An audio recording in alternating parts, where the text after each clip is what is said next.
So as we had mentioned in our last video, I had let you guys in on a little secret that there are more colors than blue and gray. Gentlemen, don't be afraid of color and pattern.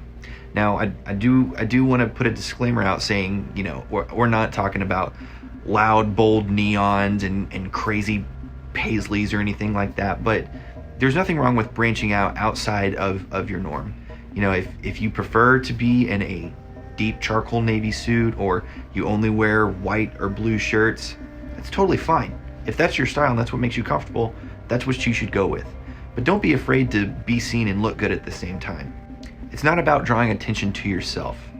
It's about wearing and expressing yourself through clothing.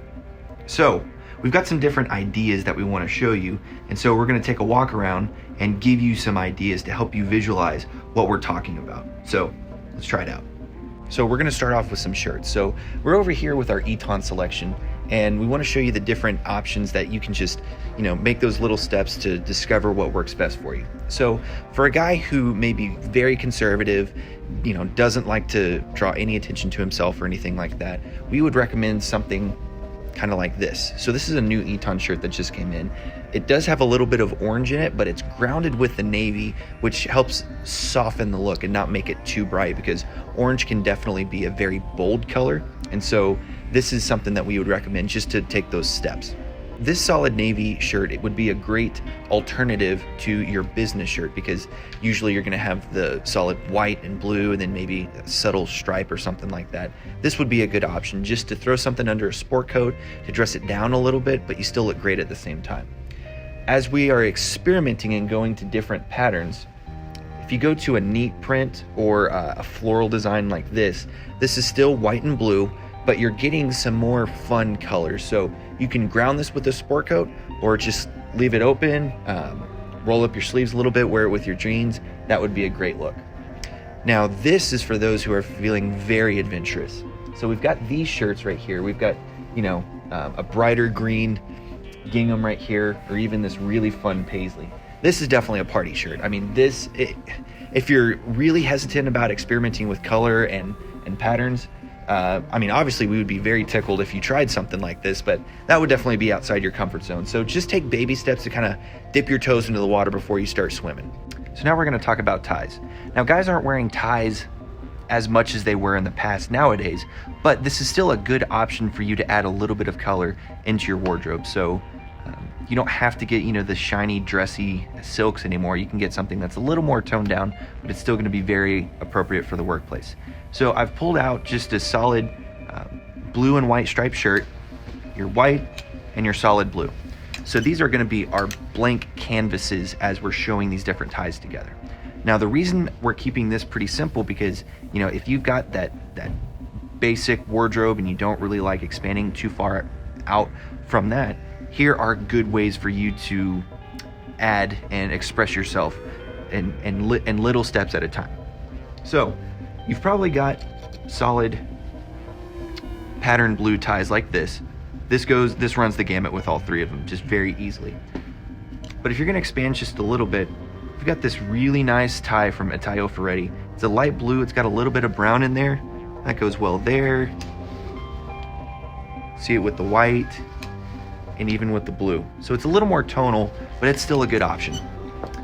Next, if you want to expand into some purples, these add a really, really nice pop, because they're still grounded. They're not too bold, not too over the top. It's a great addition.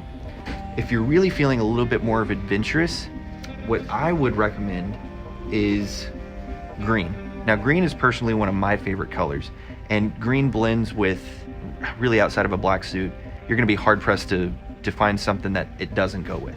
So when you add this green to the blue, it looks really, really great. Anything goes with a white shirt, so you can't go wrong there. And then this nice textured blue shirt, it's a great option. So the last two options are going to be a red and yellow.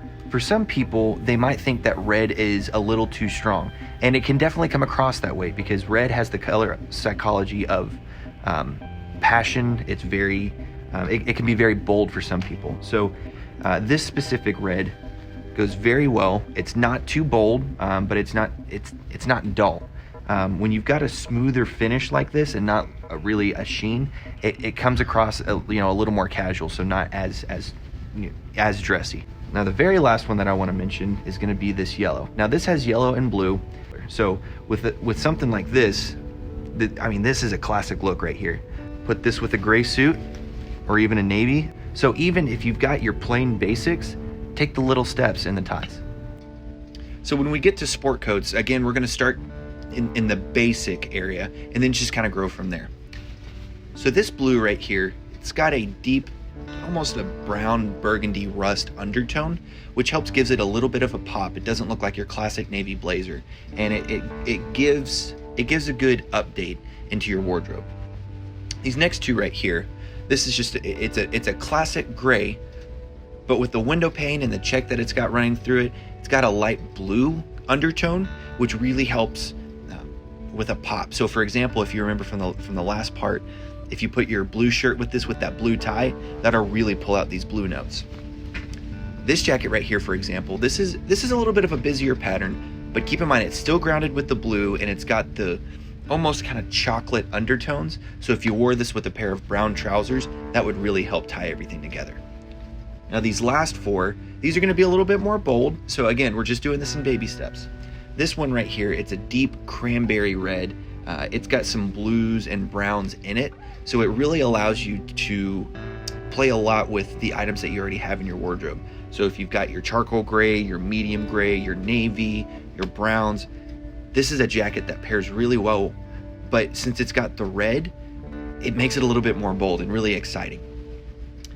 These last couple, this is definitely for those who are feeling really bold and adventurous. So we've got this light blue that's got a yellow running through it. So think about that yellow tie, wear it with the white shirt. These last two, if you go with the black and white houndstooth, it's classic.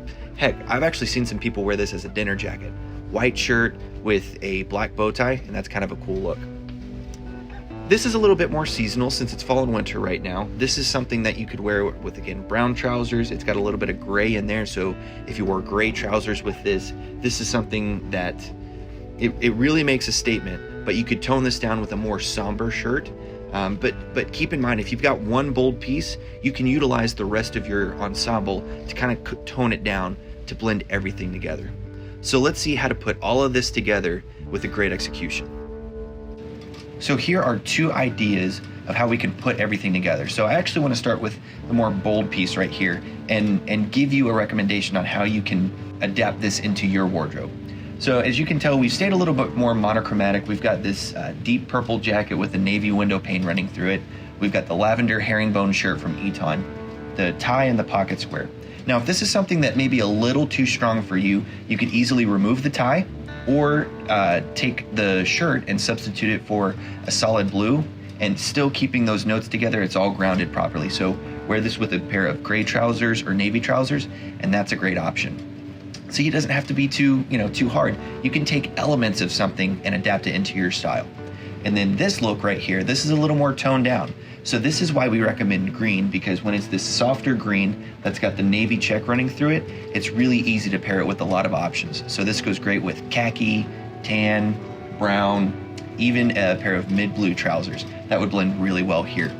If you remember, this shirt was one of the first ones that we showed you, and see how it doesn't look too bold? When you're mixing patterns together like this, when you keep everything in proportion and not everything is loud, when it's toned down properly, it looks absolutely amazing. So style is really easy. It's relaxing, it's fun, it's very expressive, but you don't have to be a scientist to figure this thing out. If it puts a smile on your face, you need to put the clothes on your back. So until next time, guys, please feel free to comment. If you have any questions that you want us to answer, we want to keep this conversation going. So if you have anything that you really want to learn, let us know. We're here for you.